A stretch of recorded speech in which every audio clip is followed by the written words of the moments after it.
속초시의 생활인구가 정부 지방교부세 산정 기준에 반영되지 않고 있습니다. 생활인구 증가로 재정 부담이 커지면서 대책 마련을 요구하는 목소리가 높습니다. 12개 공공기관이 이전했던 강원 혁신도시 인구가 꾸준하게 증가하고 있습니다. 직원들의 원주 이전도 90% 가까이 되고 있는 상황에서 원주시는 공공기관 2차 이전에 사활을 걸고 있습니다. 평창군의 인구가 4만 명 붕괴를 눈앞에 두고 있습니다. 평창군은 직원들을 동원해 전임 유도와 릴레이 운동까지 동원하고 있지만 근본적인 대책은 될 수 없다는 지적입니다. 긴급 보수공사로 인해 통제됐던 화천교 통행 제한 조치가 오는 27일 오전 8시 해제됩니다. 다만 점검 결과에 따라 총 중량 15톤 이상, 높이 2.9m 차량은 통행이 제한됩니다.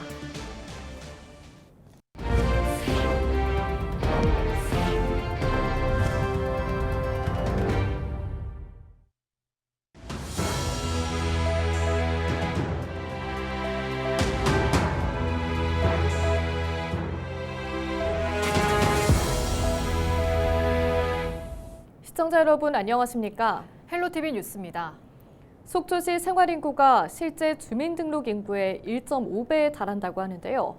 하지만 정부가 지방교부세 산정 시 생활인구를 반영하는 지역을 인구 감소 지역으로 한정하면서 속초는 빠지게 됐습니다. 생활인구 증가로 재정 부담이 커지면서 대책 마련을 요구하는 목소리가 높습니다. 보도에 최성식 기자입니다. 속초를 대표하는 관광명소인 속초 관광수산시장. 평일 오전에도 시장 골목이 관광객들로 북적입니다. 한 해 관광객 2,500만 명이 찾는 동해안 관광 1번지의 모습입니다.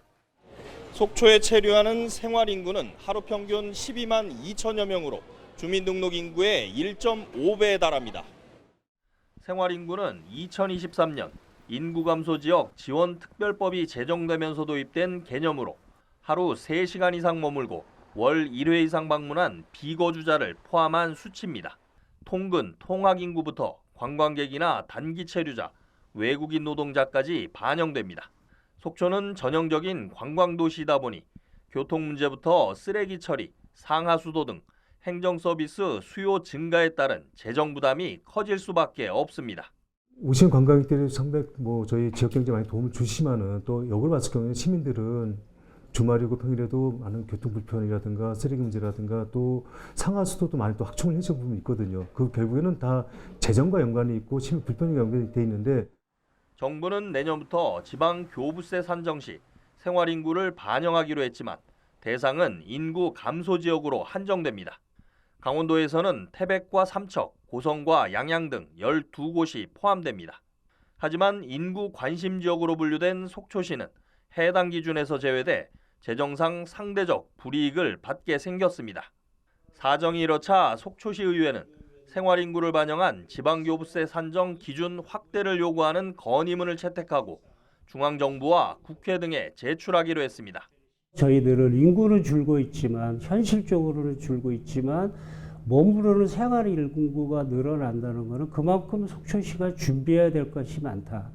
그렇기 때문에 정부의 지방 재정에 대한 지원을 생활 인구로 좀 포함을 해서 그거를 지원을 해 주시는 게 저희들은 맞다라고 판단을 해서 지역 소멸위기 대응 차원에서 마련된 생활인구제도, 최근 전국 시도의회 의장협의회도 교부세 산정 시 생활인구 적용 범위를 전국으로 확대해달라는 건의문을 채택했습니다. 헬로티비 뉴스 최성식입니다. 원주시 반곡동에 강원혁신도시가 조성된 지 8년이 됐는데요. 그동안 인구는 증가하고 공원과 병원, 마트 등 정주 여건도 좋아지고 있습니다. 하지만 당초 12개였던 공공기관은 정부 정책으로 인해 줄어들고 있는 상황에서 원주시는 정부의 제2차 공공기관 이전에 행정력을 집중하고 있습니다. 혁신도시 완성을 위해서는 더 많은 공공기관이 들어와야 한다는 이유에서입니다. 박건상 기자의 보도입니다. 지난 2017년 12개의 공공기관의 이전이 완료된 강원 혁신도시. 이전 당시 4,514명이었던 공공기관 직원 수는 지난해 12월 7,182명으로 크게 증가했습니다.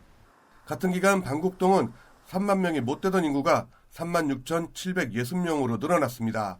여기에 아파트는 물론 각종 공원과 병원, 도서관, 마트 등이 들어서면서 10년도 채 안 된 지금 웬만한 수도권 신도시 부럽지 않은 정주 여건을 자랑하고 있습니다.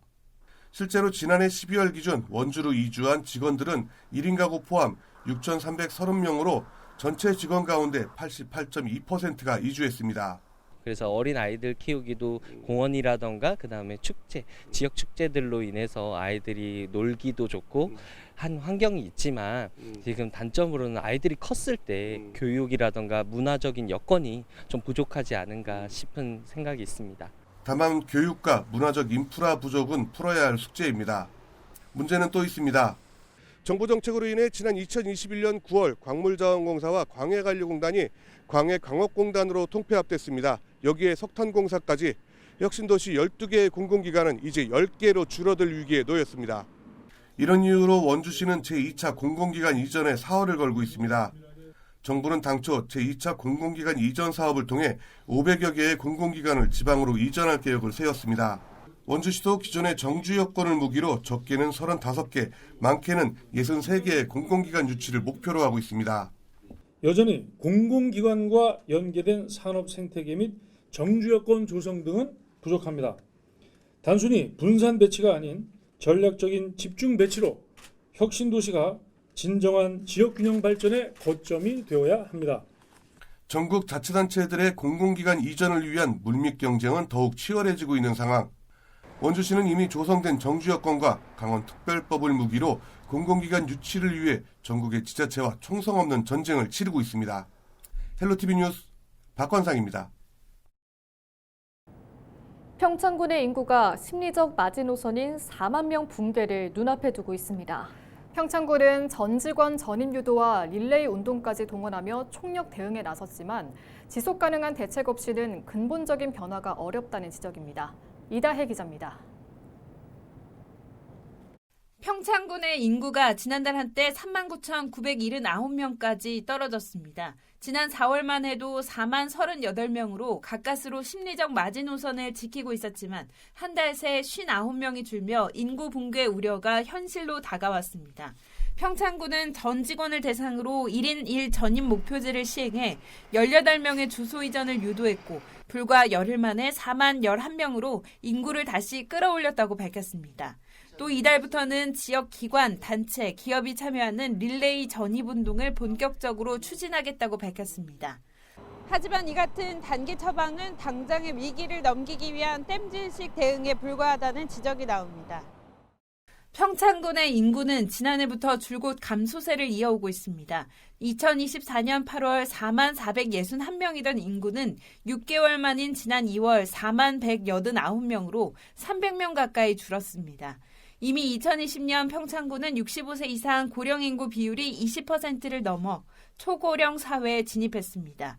지역 소멸 위기까지 겹친 상황에서 주소 이전만 유도하는 것은 임시 방편일 뿐이라는 겁니다. 연발의 오줌 누기처럼 직원들한테 하나씩 할당을 하게 되면 사실은 얼마간 보전을 할 수 있는데 그게 전체적인 추이가 되돌릴 수가 없잖아요. 직원들도 자기도 막 떨어지게 되어지는 거잖아요. 최근 열린 군의회 군정질문에서도 인구 감소에 대해 보다 현실적인 대안을 요구하는 목소리가 나왔습니다. 국민의힘 심현정 의원은 민선 8기 출범 당시인 3년 전 4만 1,500명이던 인구가 1,500명 가까이 줄었다며 인구 정책의 실효성을 따졌습니다. 3년 전에 41만 5천 명이었던 우리 군 인구가 1,500명이나 감소해서 이제 4만 명의 붕괴가 눈앞에 있습니다. 지난 3년간 군수님께서 시행하신 인구 정책 중에서 가장 효율성이 있었다고 생각되는 정책이 있다면 한 가지만 좀 말씀해 주시기 바랍니다. 이에 대해 심재국 군수는 출생아보다 사망자가 많아 어쩔 수 없는 측면이 있다며 평창은 타 지역보다 인구 감소폭이 작다는 점에서 성과가 있다고 강조했습니다. 자연 감소가 한 달에 50명씩 사망하고 태어나는 아이들은 1년에 100명밖에 태어나지 않기 때문에 2014년도만 해도 정선하고 영월하고 평창 인구가 똑같았었습니다. 근데 지금 정선 인구는 3만 5천 명이 됐고 영월 인구는 3만 7천 명이 되어 있습니다. 우리 평창군은 아직까지 4만 유지하는 것은 한편 평창군은 최근 출생에서 대학 졸업까지 다 키워드림이라는 슬로건을 내걸고 출산 양육 지원 정책을 대대적으로 홍보하고 있습니다. 출산 축하금부터 대학생 생활비까지 국도비 포함 1인당 최대 1억 5천만 원을 지원한다는 내용으로 이를 주요 인구 정책으로 내세우고 있습니다. 하지만 청년층을 위한 양질의 일자리, 정주 여건 개선 등 장기적이고 구조적인 대안 없이 숫자 맞추기에만 의존하는 대응이 실제 인구 증가로 이어질 수 있을지는 미지수입니다. 헬로티비 뉴스 이다혜입니다. 긴급 보수공사로 인해 통제됐던 화천교 통행 제한 조치가 오는 27일 오전 8시 해제됩니다. 강원도 도로관리사업소 북부지소는 교량 손상으로 실시된 화천교 긴급 보수공사와 정밀 안전점검이 완료됐다고 밝혔습니다. 점검 결과에 따라 총 중량 15톤 이상, 높이 2.9m 차량은 통행이 제한됩니다.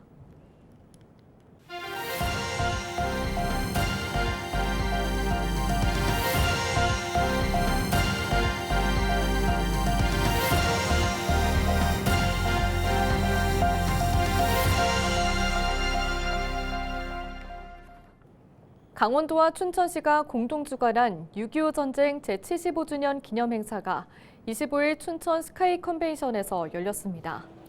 이번 행사는 영웅과 함께를 주제로 참전 유공자의 희생에 대해 감사한 마음을 전하기 위해 마련됐습니다. 행사에는 도내 9개 시군의 참전 유공자 170명을 비롯해 보훈단체 회원 등 400여 명이 참석했습니다. 춘천시가 외국인을 대상으로 한 춘천 투어 패스를 출시합니다. 춘천 투어 패스는 레고랜드와 김유정 문학촌 등 춘천 내 11개 관광지를 모바일 티켓 하나로 이용할 수 있는 관광 상품입니다. 이번 상품은 오는 26일부터 글로벌 여행 대행사 홈페이지에서 판매됩니다. 인제군이 군 장병을 위한 인제 웰컴 박스를 배부합니다. 웰컴박스는 인제로 발령받은 군 간부와 군무원에게 인제군에 대한 정보와 소식을 전달하고 전입신고를 독려하기 위해 제공됩니다. 웰컴박스에는 인제군 홍보자료와 카드형 지역화폐가 담길 예정입니다. 동해 무릉호 선녀탁이 오는 7월 10일부터 8월 20일까지 운영됩니다. 사마동 무릉 건강숲 인근에 자리한 무릉호 선녀탕은 계곡수와 지하수를 활용한 자연 친화 물놀이 시설입니다. 자연지형을 살려 조성된 5개의 야외 풀장으로 파라솔과 그늘막, 화장실과 탈의실, 매점 등의 부대 시설도 갖추고 있습니다. 정선군은 열양면 유천리에 조성한 은행나무 군락, 청년의 숲을 완성도 높은 관광명소로 육성한다고 밝혔습니다. 천년의 숲은 6만 6천여 제곱미터, 축구장 9개가 넘는 면적으로 지난 2022년부터 아우라지 인근에 조성됐습니다. 특히 이곳에 심어진 나무는 전선지중화 사업과 가로수 수종교체 사업 등으로 발생한 나무들을 유휴지에 옮겨 이식한 것으로 자원순환의 활용 사례로도 주목받고 있습니다. 정선군은 여기에 9천만 원을 들여 나무의 건강한 생장을 돕기 위한 퇴비를 투입하고 토양 환경 개선과 영양 공급 등 생육 환경 개선을 추진합니다. 원주 문막 생활체육시설 내 문막 물놀이장이 오는 7월 2일부터 8월 30일까지 개장합니다. 문막 물놀이장은 물조합 놀이대와 야자섬 슬라이드, 바닥 분수 등 놀이시설과 야외 그늘막 등 편의시설을 갖추고 있으며 안전요원도 상시 배치됩니다.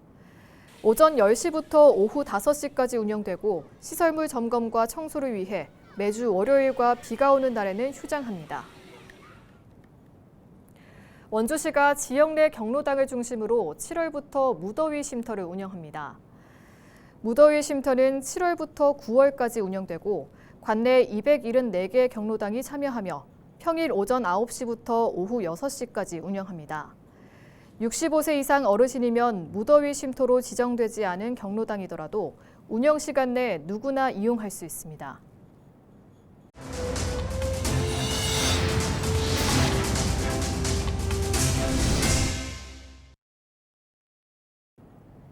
이상으로 뉴스를 마칩니다. 시청해주신 여러분 고맙습니다.